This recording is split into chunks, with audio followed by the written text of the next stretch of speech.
Welcome to another episode of the Trusted Advisor podcast and video series powered by the Retail Solution Providers Association. Our goal on the pod is to accelerate the success of today's and tomorrow's leaders in the retail IT industry. I'm Jim Roddy, back with you again. Thank you so much for joining us. This is a special quick take episode of the pod where for about 20-25 minutes, we're featuring an RSPA member who will speak at RetailNOW 2023. If you're not familiar with RetailNOW, it's the Retail IT Channel's #1 trade show, education, conference, and networking event scheduled for July 30th through August 1st at the Gaylord Palms in Orlando. RetailNOW will feature 5 education tracks and more than 20 education sessions, including one we'll discuss today, using KPIs, that's key performance indicators, using KPIs to drive results in your business. Our special guest to discuss his presentation and a few other topics is Tom Bronson, the founder and president of consulting firm Mastery Partners. Tom, welcome back to the Trusted Advisor. It is so good to be back here with you on your podcast. You've been on mine so many times, but I always enjoy speaking to the RSPA community.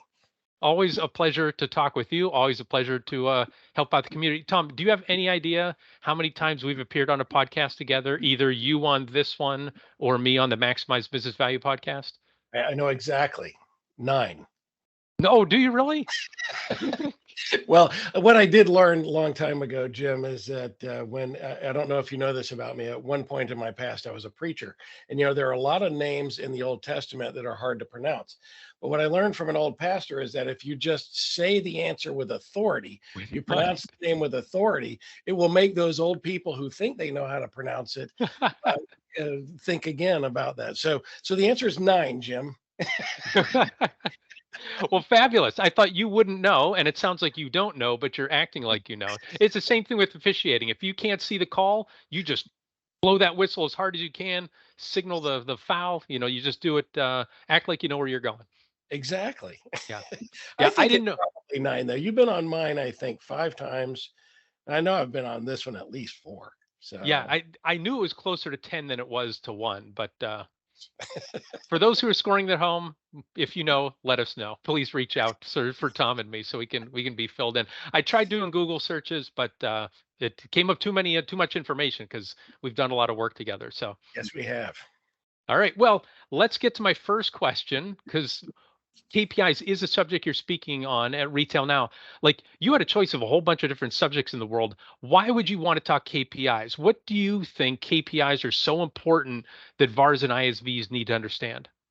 Well, so KPIs to me are sort of a scorecard for where you're going, for where you want the business to go. It's like having driving a car without an instrument panel if you don't have KPIs. Of course, the indicator on your dashboard that everybody pays attention to is the speedometer. If you don't have one of those, it's really easy to have one of our friends in blue come and tell us how fast we were going, right?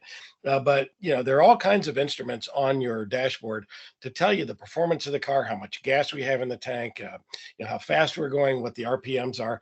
I still don't know what that means. I mean, I know it's revolutions per minute, but I don't know how that equates to anything. What gear we're in, all of those kind of things. And so if you turn all of that off, and this has happened to me before, I've lost the electronics in a car and just driven completely blind.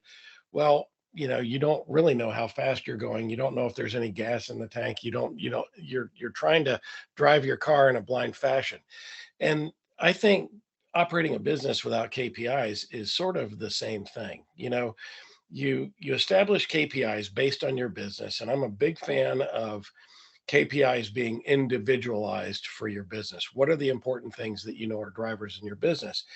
And then setting a goal for where you want to be, and then relentlessly measuring that target every week, every month, every quarter, whatever it is that you're measuring that target against. And the KPIs will tell you how well we're performing at trying to achieve a target. Now, a lot of businesses don't set targets. They don't set a budget. They don't know what their revenue is going to be. But again, to me, that could be like driving without a speedometer, because if you don't know what if you can't predict what your revenue is going to be, how do you know how many people you need in your business? How do you know when you need to hire the next person? How do you know when something needs to be automated? And so having the KPIs really gives you a picture of how you're doing against a measured target. And I do find that business owners that have a scorecard or that measure KPIs on a consistent basis outperform businesses that don't, because they're just driving aimlessly anyway. My favorite saying is, if you don't know where you're going, any road will take you there. Who said that, Jim? Who said that? I don't know. You got me stumped. Come on, the Cheshire Cat, for crying out loud. Was it really? All right. Yes, it was. So, I, so yeah, if you don't know where you're going, any road will take you there. And so that's the way it is if you don't have KPIs. Maybe you have a target, but you're not measuring how you perform against it. And therefore, you don't know until you get to the end whether or not you hit that target. Well, wouldn't it be great if you had these little checkpoints, whether they're weekly or monthly, to determine, are we on track or are we off track? Because if we're yeah. off track, let's figure out how to get back on the track. And the earlier you know that, the better off you are. That's a really long answer to that, but they're just better run businesses if they measure KPIs. No, but that's helpful because I've used the analogy of, if you're driving on the highway and all things are great, well, if you start pulling off on the berm, right, you get that, you start hearing that noise and the gravel kicks up. But if you don't have KPIs to measure, wow, our sales are not trending where they were, or our profit isn't where it is, you can get to the point you're not only on the berm, you're not only off the road, you could be back in the forest, right in the woods there, and it's Yes. almost impossible to get. You're going to have your vehicle's going to be so damaged, you're not going to be able to get it back on the road. So KPIs can correct you when you're on the berm to very quickly and easily get back on course in terms of where you want to be, or where you at least should be Yeah. going. Yeah, you can't manage a business by gut feel, which is what a lot of folks used to. I remember being at an RSPA Inspire event, and they had everybody take a survey, like one of those things you could press a button. It was even before smartphones. So it was that. And it was, who does monthly financial statements? And the number of folks in the room who didn't was shockingly high. Again, I'm going back like 10 or 12 years ago. I think folks are more sophisticated now, but I think there are more KPIs folks need to measure. I'm guessing That's you're bumping into the same thing. Not Oh, I enough do. folks are measuring the right things. Yeah, I still find that, Jim, if you interviewed the entire universe of VARs at RSPA, I think you might be amazed at the number that still don't look at financials on a monthly basis. And I have a thought about why that is. They mostly measure their business based on their bank account. Now, let me be clear. Bank balance, cash balance is Hmm. a great KPI. You should be measuring that, because the number one reason businesses go out of business is they run out of cash, or access to cash. And so cash is an important one, but you can't measure the business exclusively based on cash. But I suspect that a lot of business owners just are not comfortable with the financials because they don't understand some of the line items, what they mean, right? The most common thing I get from business owners is, I don't even really understand how to read my balance sheet. So we sit down and we talk through what it is, right, and how it works and whatnot. And once you get comfortable with looking at the numbers on a monthly basis, you can start seeing anomalies that are up or down based on what you normally see on your financials. But the only way to get there is look at the financials on a regular basis. You can't look at them once a year and remember what happened 9 months ago, right? And so, Right. so that's to me, I use the financial statement almost as a KPI, but it certainly should give you some of the data to fill in your KPIs. Yeah. And I can say, I've told you on your podcast before, I was self-employed from 1993 to 1998.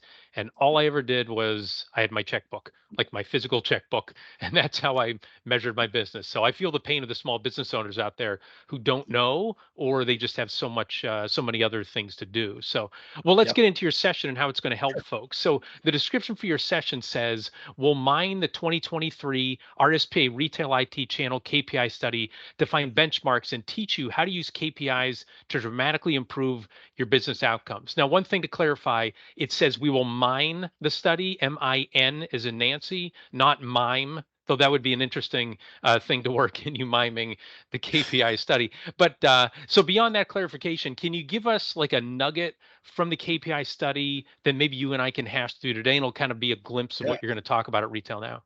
Well, you've just given me a great idea. I think we'll hire Marcel Marceau to come in and mime the entire presentation that I give, right? This is the way they should be. Right. So crushing down. What what I'd really like to talk about today, though, is the recurring revenue, because that is always just a giant topic of conversation in and around the RSPA community.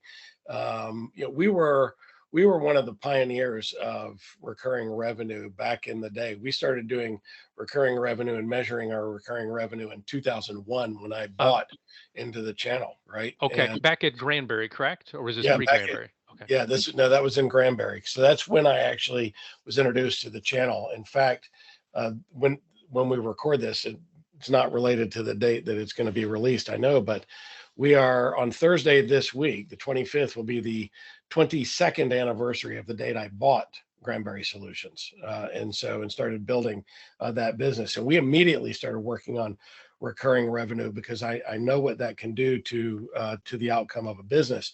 But so there's always ways to improve recurring revenue and always ways to think about things that so many business owners, even in our space, go, well, there's no way I can do that in recurring revenue.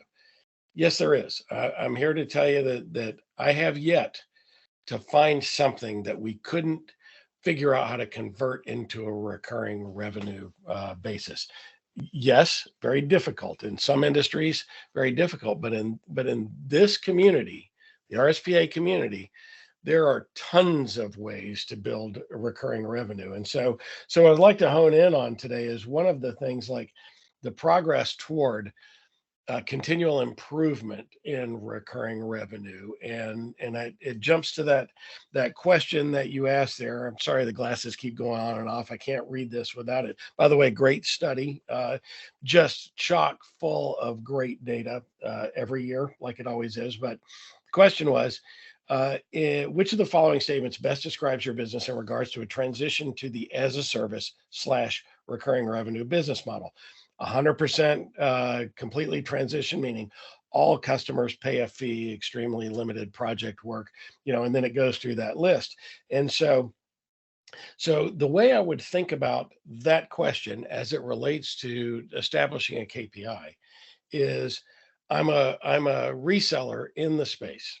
In the reselling to restaurants or grocery or hardware stores or liquor stores or whatever it is, and I would say, okay, where am I today in terms of the percentage of my customers that have that are paying us some sort of recurring payment, whether that's credit card processing or whether we've converted our support and help desk to recurring revenue. If we're doing some add-on products like online ordering or smartphone apps or marketing services or whatever, even supplies. If Hmm. I'm selling them paper, supplies can become a recurring revenue item if you understand how to manage that. But where am I? And then you use the study to then go in and figure out, where is the industry? The ones that are always an anomaly to me, Jim, and the ones that are just a head scratcher for me. The reason I don't have any hair is the answer. I have no plans to transition to recurring revenue. 2.6% of our members that responded to this survey say that they're not going to do any recurring revenue. But let's say that I'm sort of transitioned. I'm doing maybe, 16% of my clients are doing recurring revenue, and I'd like to move up. Well, then you can just do the math here based on the KPI and say, okay, I'm in sort of the bottom quartile of resellers that have converted their business. And there are a lot of people above me who've gone, to, 40 to 60%, 51 to 84%, and then basically 100%. Who can I learn from in the industry to try and then get my percentage of customers up. I totally get the fact that there are still a lot of legacy customers in the space, customers that bought their product on a hardware, software, professional services, one-time purchase, and then they choose whether or not they're going to pay us for support and on an annual basis, and they keep using. I probably still have. When I sold Granbury, we probably still had a handful of customers still using the DOS-based product that we cut off in 2000, right? And so, Right. but so knowing that where I am in the industry, where is the industry going, and how can I improve that? How can I go from 16% of my customers to 30% of my customers, the way so many other folks in the RSPA have done? So that's when I say mind this for good data. That's the kind of thing that I'm looking for. And I love the section on recurring revenue. And you and I have had a conversation about potentially tightening that question up a little bit Hmm. more. What another key benchmark that I don't get out of the survey this year, but maybe with further analysis, I might be able to arrive at some numbers is what percentage of my revenue today, overall revenue, is recurring revenue. So let's say that I do 5 million in revenue, and I do $1 million of that in recurring revenue. So I'm at 20%. Awesome. How can I get that to 22%, to Yes. 25%, to 30%? Because it's setting those targets that can you tell I'm passionate? I lean forward when I get about the subject. It's setting those targets that something about doing that then gets your mind working in that strategic direction. I was with a client last week, and we were, can we get here? And well, I don't know. Well, let's determine how we can get there, and let's commit that to the universe. Because if we say, I want to go from 20% to 40% recurring revenue, which is a giant leap, Yes. once I articulate that and I've committed it to the universe, you'd be amazed at the things that you start discovering and seeing and doing in your business to move that needle. It was the same thing.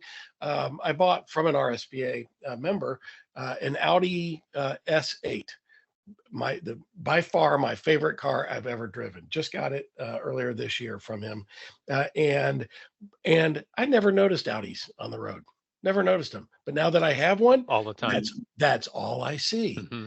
Well, Hmm. it's the same thing when you commit to building that recurring revenue and set a target out there. You suddenly start seeing other ways to do that. And that's how I like to use KPIs.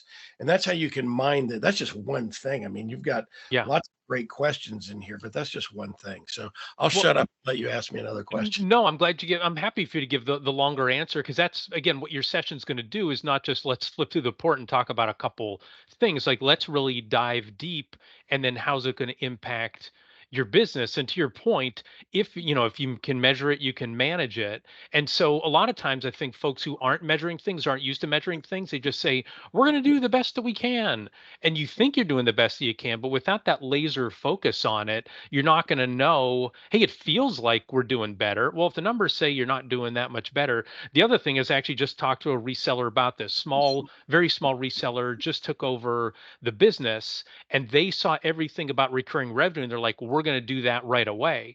Well, to your point, if you measure that out and say, okay, we're going to go from 10% to 90% from a recurring revenue standpoint, then you'd get to say, well, let's also look at that. If you do that, let's go to your KPI of cash flow. If you're not doing project work anymore and you're going to go all the way that quickly, what's that going to do? And this reseller had not done that and said they are struggling just from a cash basis now. Is that one KPI of, ARR, annual recurring revenue, or MRR, monthly recurring revenue, that's going up, but they didn't measure on the other end how's that going to impact the cash. And to your point, it gets super tricky. And so that's why you can't just measure one. You've got to see how these things all work together. So I'll pause there and see, what are your comments on, I guess, that Yeah, story, and how by saying here's going to be my goal, it can impact other measurements, and you better measure those as well. Just like if somebody says, I want to lose 50 pounds, well, don't try to do that in 2 weeks, right? You right. better do that over a period of time.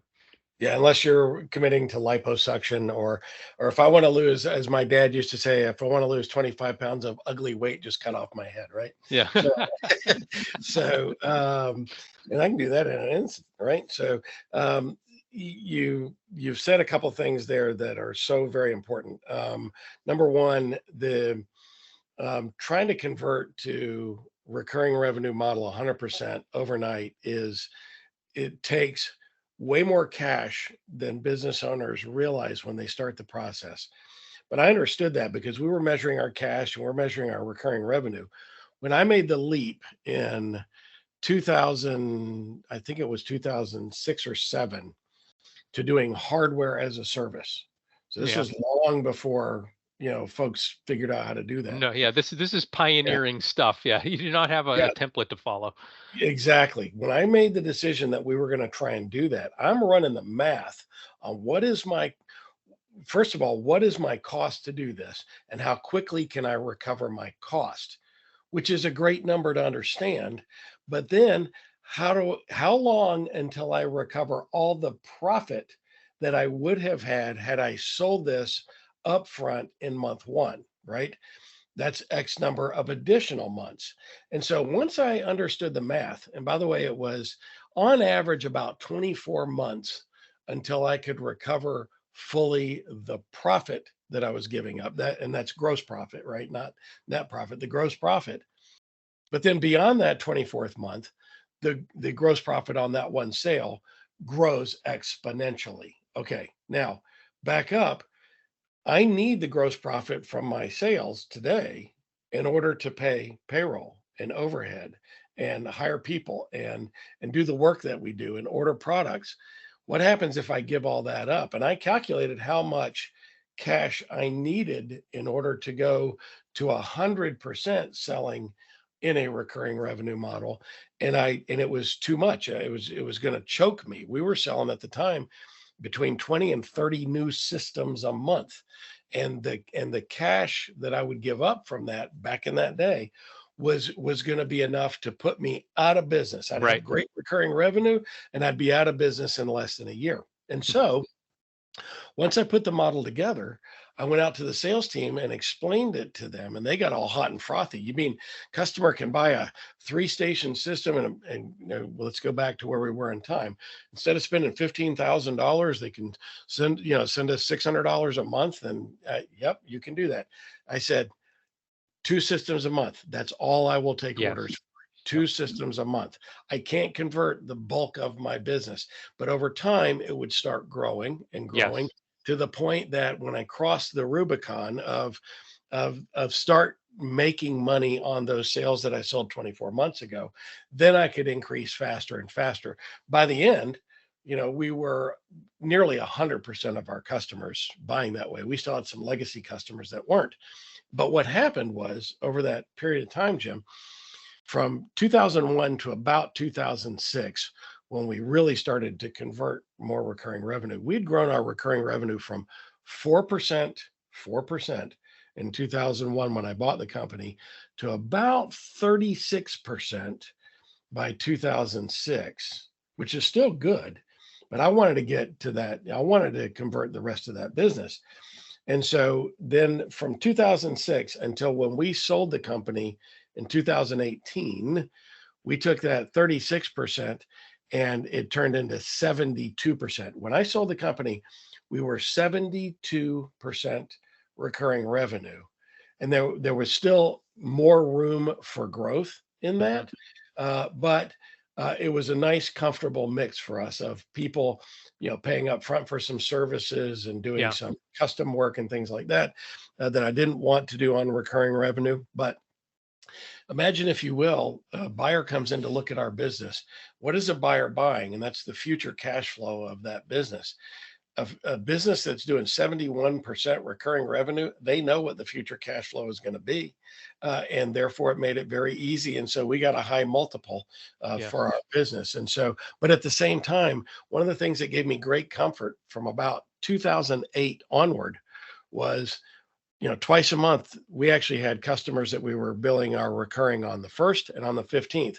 Twice a month, we push a button and millions of dollars were flowing into our bank account. I didn't have to worry about whether or not I could keep the lights on, whether I was going to take payroll. That was just no longer something that kept me up at night. I converted so much of our business to that recurring revenue model. But again, the caution that you raise is super valid, especially for that 2.6% of VARs that don't do any recurring revenue today. You have to kind of slow step into this, or you're going to kill yourself in terms of cash flow, and understand where that balance comes. And the only way to get there is to do the math, right? And do the math and understand where it is. And let me ask you this. This is my last question on KPIs before we go to commercial and talk about something else. Maybe it's just because my daughter just finished up track season, but I'm almost thinking about this as you're talking about it. All these business owners are going to the starting line, but there's this giant curtain about 10 yards in front of them, and they say, ready, set, go. Well, if you don't know what's beyond that curtain, are you running the 100-meter dash? Are you running the hurdles? Right? Are you running the 3200? Are you running a marathon? You do not know how fast you need to run or what shoes you need to wear, right? Or equipment or anything of that nature, right? So if you don't know the details around it, the numbers, you're not going to know how to pace yourself or anything, right? And even if it's you run one lap and then they announce at the end of that first lap, right? Either, oh, I guess you lost because it was a 400-meter, or if they say, guess what, you have 1,000 more laps to go. I don't know how you feel about that in terms of, but it just made me think you just can't be running. You've got to know how fast you have to go and what your splits should be from a KPI standpoint. Oh, totally. I would even go one step further. When you bust out of that, pun intended, one step further when we're talking. yes, exactly. So I one giant leap further maybe is that once you bust through that curtain, you realize that there is no light. You're running in total darkness.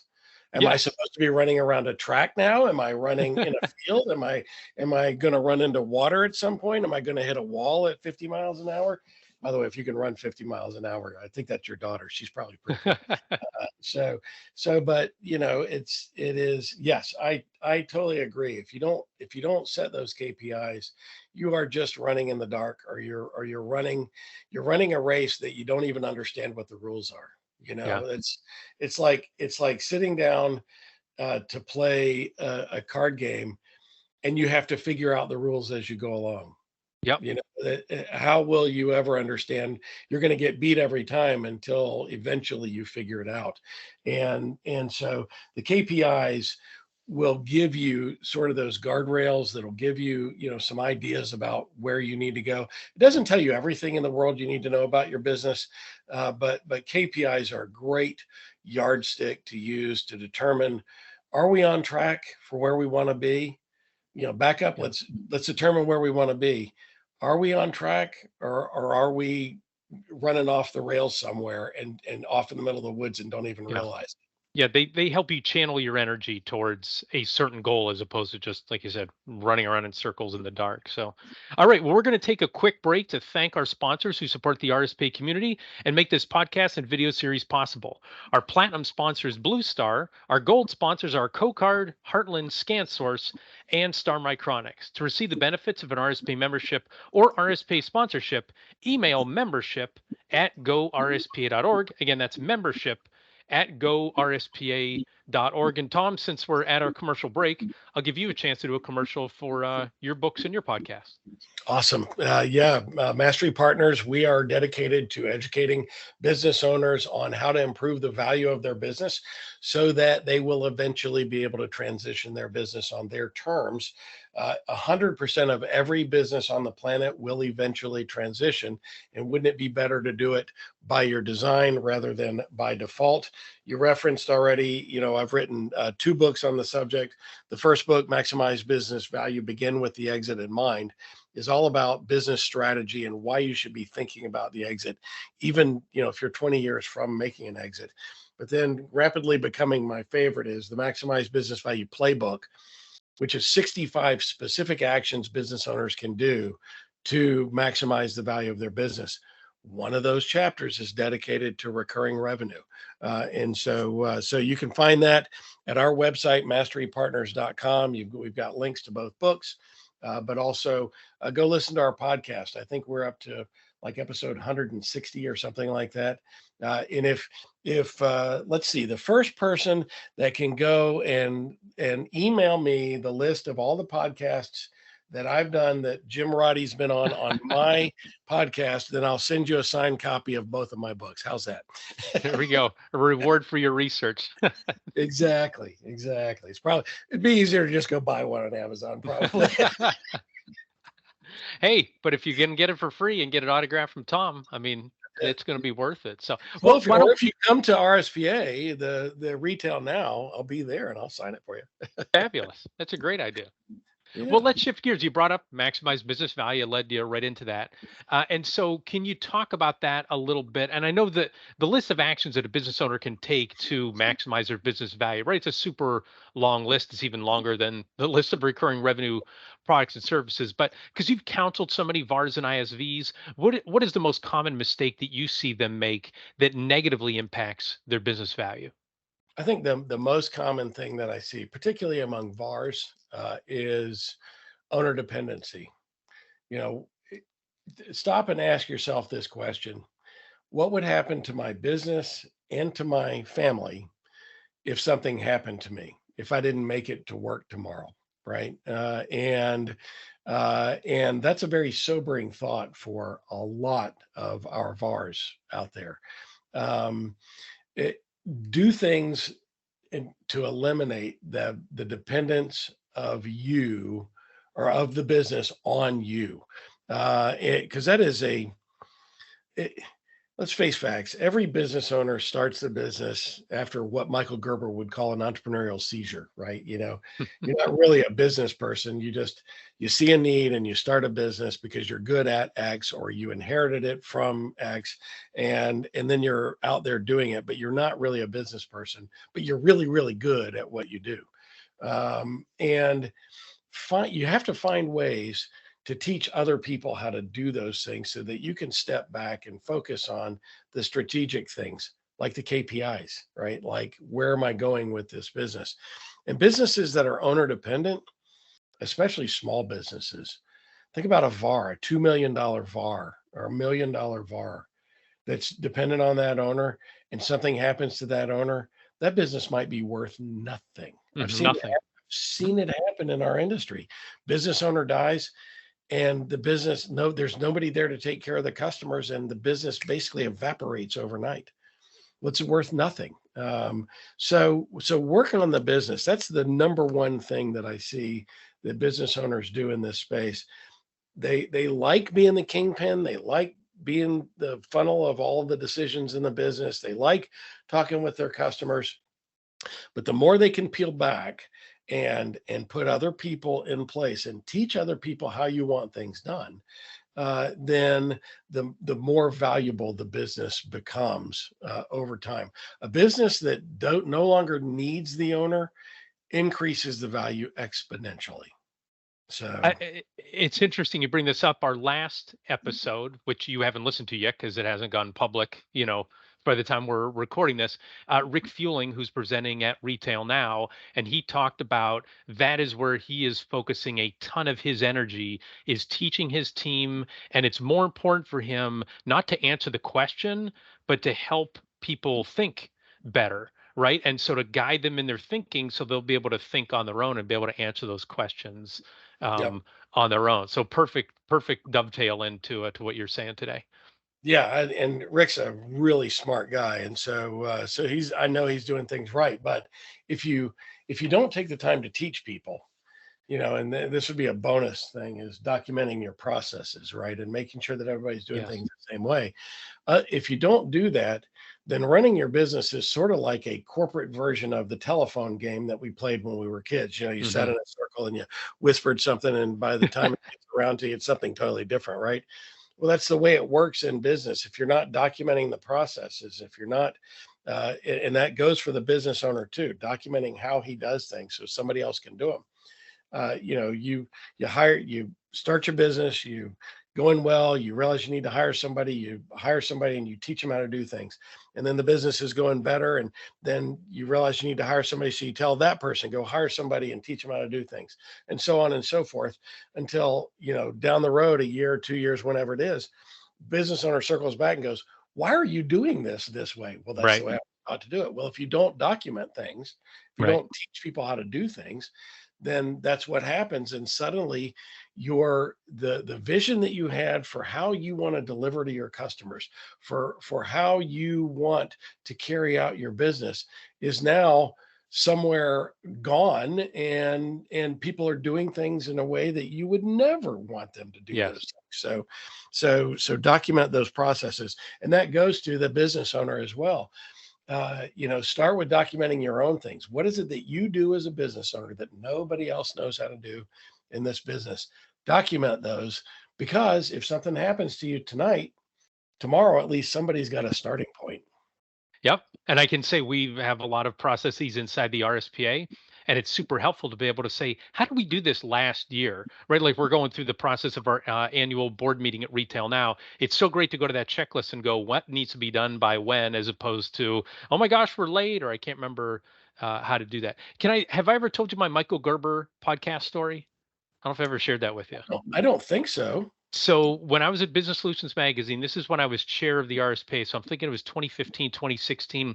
He was the keynote speaker. We had to do our rehearsals at the same time. So he got to see me rehearse. And so I got to meet him, hanging out with him and Steve Kuntz from Blue Star for a little bit. Like, I was like, man, hanging out with like titans of the business world. Like, this is great. And then I reached out to Michael afterwards and sent him a copy of my first book, Hire Like You Just Beat Cancer, and talked about how it was very system based. Well, he reached out to me and said, I want to do a podcast with you that focuses on your audience at Business Solutions Magazine. I was like, is this a prank? Like, what in the world? And so he and I did record a few episodes together, maybe 6 or 7 of them was a plan. Like, we're just doing a short run of what it is. But the first episode I did with him, Tom, we had rehearsed it, and he gave this whole, what he was going to say, and I was going to ask him this question about, hey, why don't we do this? And he totally set me up where I asked that question. He said, Jim, have you been listening to anything I've been saying? That's completely wrong. And this is in an audio format. I'm sitting in a podcast studio like, we rehearsed this. Like, why did you say that before we went live? And that's how we did it. It was a live webinar. We had 300 something people, Tom, and then we recorded as a podcast and then pushed out afterwards. So that's my it's my lasting memory. But Michael Gerber, man, that guy is off stage the same way he is on stage. Like, he is super focused on making businesses better. But I just love that moment. Like, that guy. I think he sleeps in that white suit and hat. The white suit and the fedora. Yes, exactly. I'm pretty confident that he does. Yeah. Or the Panama hat. I think that's what it's, a Panama hat. Panama hat. Yeah. No, he's a legend. So yeah, no, that's my brush with greatness. Well, I will tell you that that keynote that he gave at the RSPA had a massive impact on me, and I don't even know what year that was. Was that maybe? I think it's 2015 or 2016. No, I think it was earlier than that. Wasn't it earlier than that? Anyway, but it had Tom, you said earlier at this podcast, if you answer something definitively, the other person will believe you. But you didn't answer it definitively. You said, I think it was 2015. No, you say it was 2012, Bronson. And then I would go, oh, okay, well, it probably was. So don't be wishy-washy in your answer. So but he said something there, because as you know, and folks who are listening to this who know me, know that my wife is a professional musician. He drew an analogy there about, for those of you who've ever studied or read any of Michael's books, you know that he was a musician growing up. Right. And he had an opportunity. Just a very brief story here. He had an opportunity to study with an amazing musician. His parents arranged for him to be able to study with an amazing musician in Southern California. And when he went, that first lesson, basically, he didn't like the teacher's style, and he was questioning him on the style. He's even a teenager at this time. And basically the teacher said, and I'm paraphrasing here, that my job is to not teach you how to play. My job is for you to play until the music finds you. And I loved that. So you just keep working at it until the music finds you. Yes, Right? I love it. But you, I love but it. you, but if you stop working at it, the music will never find you. Right? Just like our business, you have to Yes. work on it, or the success will never find us. So Amen. Amen. I have one more question for you, but I also want to let you know it was 2015. I just toggled over. I happen to have opened up on another screen something that let me know who all the past chairs were for the RSPA. And I was you- 2014, 2015. So that was the only time I would have been up on awesome. that main stage there. So there you Well, go. I'm going to go fact check you on this after this podcast. I'm sure we'll have to do an update if that's wrong. I'll give you a free bag of M&Ms if I'm wrong. How about Oh, that? Will that perfect. make you feel better? Yes. I mean, a bag of M&Ms makes everybody feel better, doesn't it? Sure, sure. I've actually got a book on my shelf, Maximize Business Value. I'll just send you a copy if you're right. So, Could you get it um, signed for me? well, speaking of that book, so near the end of it, I wanted to share this quote and get your perspective on. Again, you wrote this, but I really love this quote. You said, "Dad always gave us the same answer. Sounds interesting. Why don't you give it a try?" So we did. And so I end most of my presentations imploring the audience to try, test, measure, adapt, right? Try, test, measure, adapt. And it seems like your KPI presentation is going to really focus on the measure part of that as well. So can you talk about the importance of business leaders never losing that entrepreneurial edge, or as like he says, Michael Gerber calls it, having that entrepreneurial seizure from time to time? How important is it from your perspective as a business leader, as somebody who built up a software developer company before selling it? How important is it to always try new things? I think it's paramount. I'm the last that was actually out of my first book, Maximize Business Value, Begin with the Exit in Mind. And a corollary to that is at the end of the second book, which is be a lifelong learner. You can't learn things if you don't try new things, right? If you don't, if you read a book, don't try to digest an entire book and implement everything in the book, right? Pick the one thing that you're going to do, but then try it and then measure it and adjust and try it again and keep trying until you find things that are right. That's the way that I grew up. It was a reference. The reference in the book is my dad, talking with my brother and I, that he would just let us go out and try things, even if he thought they were harebrained ideas. He would let us go try things because you're never going to get that breakthrough moment unless you try something, right? And you never know when that breakthrough moment is going to happen.